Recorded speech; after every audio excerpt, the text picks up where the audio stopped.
Hey fam, welcome to another recap chat. This is Irene here with you, CBiz Media. We're talking faith, love, and trends, and we're talking 90-day hunt for love. It's the tell-all, so the show's all ended, but it was basically a retreat where singles from the 90-day world and other singles are kind of mixed in, and they get a chance to possibly connect, maybe find love with each other, learn about themselves, dating, love at this retreat for singles. And we saw basically who chose who. So now we get to see who's still together. We get some updates here. And I'm going to keep this brief. It's not going to be detail by detail. But I do want you guys to know this was a mature audience program. They actually put that up on the screen. I don't know if I've ever seen that before on TLC, much less on any 90-day content. But there was language. There was maybe a little bit more than what I'm used to when it comes to the TLC channel.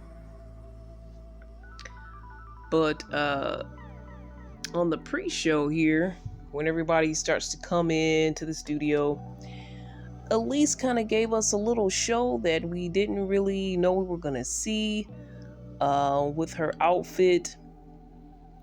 There was a wardrobe malfunction, a slip of some sort. I would say a nip slip, but it looked like more than just that area, like more than that. But I don't want to get too graphic like the show did because it was a mature audience presentation. So I'm gonna try to give you guys a nicer version because you guys know who I am. I talk faith, love, and trends. I want to keep it a bit PG for whoever may be watching or listening on any of our platforms, just for my own reputation, for the reputation of CBiz Media. That's kind of how we roll. But let's continue to talk briefly about these little details. Not the details, but the happenings on the tell-all. So who's still together? Jen and Cole, I'm sorry, I can see Cole and Colt's name. Jen and Cole are still together. Some were surprised, some weren't. I'll say most of them were really surprised that they were still together. I don't know if I was surprised or not, but she said they're going strong. She's on a video screen because she's not in the country, but he's supposed to be hooking her up with the K1, so of course she's going to probably try to hold on to him, and he's going to hold on to her so he can continue his 5 minutes of fame, I'm sure. Courtney and Colt, well, Colt seemed to be complaining that things aren't the way they were when they were in Tulum. He gets to live up on her in Orlando. He shouldn't really be complaining at all. But he's acting like, everything's not roses. And part of the problem is him. Because of his injury, they can't be intimate with each other in the traditional way, I'll say. They've tried other methods. But that seems to be an issue for them. Usman, he kind of goes wild. He kind of goes off and basically talks about Colt's situation and how's he basically going to live with her, that she went to this retreat just to pick up a guy, bring a guy home that's now injured and a liability to her. And he also has some weird thing with Tim where Tim kept, unfriending him, so he took this personally, and it was like a couple of guys fighting like two little boys over social media, but it was really more Usman than Tim. Tim also stands up for Colt on how Usman kind of downed him and said he wasn't man enough, and Usman even took a hit or took a cut down on Colt's manhood, his weight, his size. This was some information I didn't see because I know during their show he said what he said, but he kind of really hit low, talking about is his manhood, is it able to be found anywhere because of his hanging belly. So Usman was doing the most, and he was hating on Tim as well and angry at Tim, saying he was a fake friend or whatever. I don't know if you guys are just like starting fake beefs just so you can have something to talk about on the tell-alls or whatever, or just in your 90-day world, but that's what Usman is up to. He's just causing drama and trouble because he really couldn't connect or hook up with anybody on the show. And I thought Usman had game. He really doesn't seem like he had much game because all he was doing was focusing on Courtney. There was many other women there. It was another young lady he dated. I mean, he could have tried up for other options. But he's trying to say basically Courtney led him on all the way to the end, that he thought he was going to have a chance, but I doubt that. Tim got so mad at Usman. Usman just kept like mouthing off and just yelling that Tim just couldn't take it anymore, and he slapped the TV screen down. And he literally knocked Usman's lights out as far as the TV screen lights, because he's like on a FaceTime or whatever from his country. So that was a fun moment. Then let's talk about Tiffany and Rocky. She's not with him anymore, but he's her trainer. She's now back with her ex, who has the same name as her ex-husband, Ronald. But she's back with that guy. I even put it up on my page. I was like, hey, Tiffany and Tim, they're together. Why are you guys telling us, while the season's still going? And I actually saw headlines, I believe this was on Google, that they were really together for real. So either they're going to wait till later to tell us that information, or something's amiss, or some fake news got out there that appeared to be real. And I even still see videos of them saying that they're together. I think I saw a video of them talking together, like they were together, and like she was at his house, or he was at her house, and her son was there. And so I don't know why it hasn't happened. Maybe they got together after the tell-all. I'm still speculating, or maybe in the next part of the tell-all we will see more of what if their relationship is a relationship, because right now on the tell-all part 1, Tiffany says she's with one of her exes and Tim is supposedly single. It's kind of like Rocky's her trainer. She talks to him every day, and I'm like, Rocky, did he just like hook up with her, try to get with her during the show, and especially at the end as a last-ditch effort to get him some attention? He gained a client and not a girlfriend or a relationship. I don't know. I think Rocky will kind of, took an opportunity here.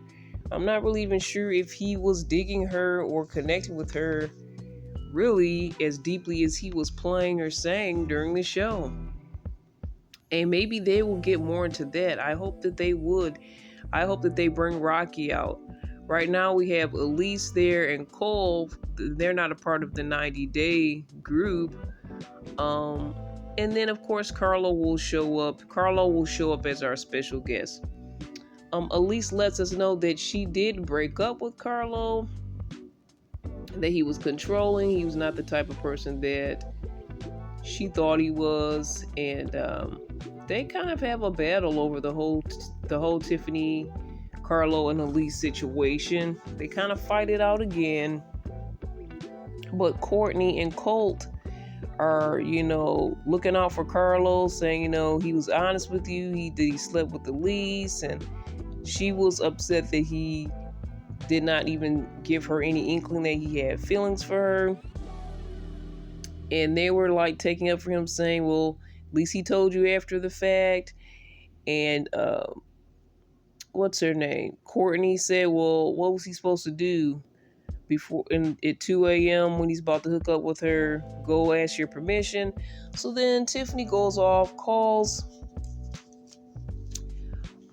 Courtney, the B word, and then, she's like, well, are you really a B like this? And she's like, yeah, I am really a B, as she's kind of taking up for herself in the situation. That's Tiffany's response.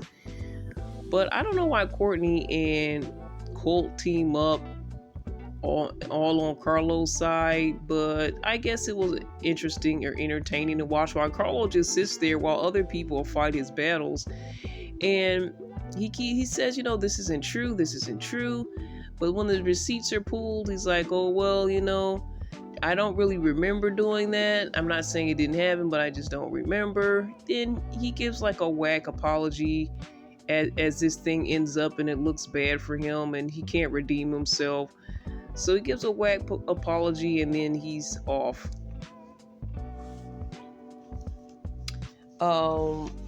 Tim, let's see. Tim, we want to know or explore why he wasn't able to find love, or at least that's what the show wants to know anyway. His ex Veronica comes out, but previously to console Colt during him letting us know that he, because of the meds and everything, he's not able to be intimate with Courtney.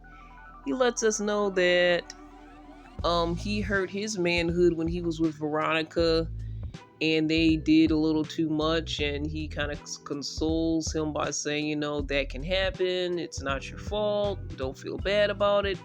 So that was something that was surprising. Then a whole nother rumors that they were swingers came out, but Veronica comes out and says, no, we went to a club, but we aren't into that lifestyle. It didn't really work out for us. Honestly, Veronica looked pretty exhausted to me. I don't know. Maybe she was up partying all night. I don't know. The whole gay rumors about Tim and Jennifer sparking those rumors, and all of that was discussed and fought over, and she says that he called her a gold digger and another word that we won't say, but someone that sleeps around a lot. And she says, she was defending herself. He says, and she also says he never really gave her any money, but he said he used to give her money. He gave her money multiple times, and he does have the receipts. It's been 6 years or maybe around that, and he still has the receipts. Might be even more than that. He still has the receipts for that information, and it appears that he did. That he sent her at least 15 transactions. The money amounts we're not sure because it was translated in her country's money, so we're not sure the amounts, but 15 in transactions is a lot of transactions to say someone gave you nothing. Jennifer rolls her eyes at everyone when they give up all these accusations against her. Elise and Tiffany say she was manipulative and controlling, pitting Rob and Cole against each other, and she really didn't care. She played them and played everyone's situation. But the one thing I respect about Jennifer is that she rolls her eyes, she gives us a look, and she even defends herself, but she's never called anyone the B word that I can recall. She did call Tim that word, I believe, but she did not call any other women that have called her that. And Tiffany and Elise had a field day using the B word, and they both used it on her, and she did not fight back with that word. I respect that she was able to do that. Veronica points out if you guys are still fighting as far as Tim and Jen about that situation, about people calling him gay or what was called a coco. That word sounds so weird to me. And calling her a gold digger and someone that sleeps around. If you guys are still concerned about this, talking about this, that means you care too much. Leave it in the past. So Jennifer finally wishes Tim well and wishes him the best. And he's like, okay, well, hopefully we can, from this point on, if we see each other, be cordial and, not fight and battle with each other. So hopefully that's not a temporary thing. Tim talks about his regrets. He didn't directly ask out Elise. He was kind of flirting around the fact and said he was working on a date or trying to talk to her and get a date going with her, but he never directly said it. So Elise was like, I'm not really sure if he was really serious, so I didn't, take the matter seriously. So Veronica coached him into right there on stage, told him every word to say, and basically in asking her directly out on a date. Um, he did ask her straightforward, but she's like, no, you gotta like put a little bit more into it, hold her hand and all of this to compliment her. So finally, Elise says yes, but I really don't think she wanted to say yes. She paused for a bit longer than I would think when asked would she actually go out with him. After he asked, she said yeah. Then her and Veronica kind of had girl talk and talked about Tim and just how he takes things slow. And you have to be a strong woman in order to bring out his manhood. Just be strong and confident and tell him what you want, and his manhood will come out and shine. And by manhood, I just mean his masculine side. All right. So he seems happy about this possible date. Well, she said yes with Elise. We'll see how that goes as the conversation continues. And Elise, I have to go back to when Carlo was out. Elise and Cole kind of have it out with Carlo for basically talking bad about him too. Their little bromance looks like it's dead, basically. Looks like Carlo was Mr. Rumor Mill, and he was basically talking trash about everyone, saying that Cole was weak and he couldn't stand his ground with Jennifer, and she basically controlled him in the relationship. He talked about Elise and said she was dumb. Even called Tiffany fat and ugly. This is what Cole recounts as well. So again, like I said previously, he said, I didn't do any of this, but the receipts were there in text. He had his lame little apology. But it seems like Elise and Cole are bonding over this information. And when they were all hanging out before the tell-all, at some point, Cole goes to Elise's room, and Jennifer wasn't happy about learning that information, that the two were together alone in her room. Then we find out, well, Tim and Tiffany were hanging out, but he didn't want Cole to hang out too because they were having a private conversation. I don't know what they're talking about. Maybe they're gonna let us know they're connecting in some way, but right now, that's not the case that I see here on the tell-all. But whatever the case, Elise and Cole were in the room together. Jennifer was upset, acting as if she just found out this information. And he's like, why are you gonna do this to me in front of everybody? Because you knew that I was in Elise's room. I didn't play you like that. And then she's like, why don't we just end this relationship right here? So she's kind of putting the relationship on hold at the moment, just out of her anger, just so-called finding out that he was in another woman's room. So we'll see what's going to happen in the next installment, part 2. We're going to get into Chantel and her new love life situation. Her mom's going to come on and cut a fit. I see that. We're going to get into just how far Rob and Jennifer connected with each other, information that Cole doesn't know. So there's more to see, more to talk about, more to watch on the Tell-All Part 2. So if you guys are up for it, we're going to get into it. More faith, love, and trends right here on CBiz Media. This is Irene. I'll talk to you again next time. And remember, all the best. God bless.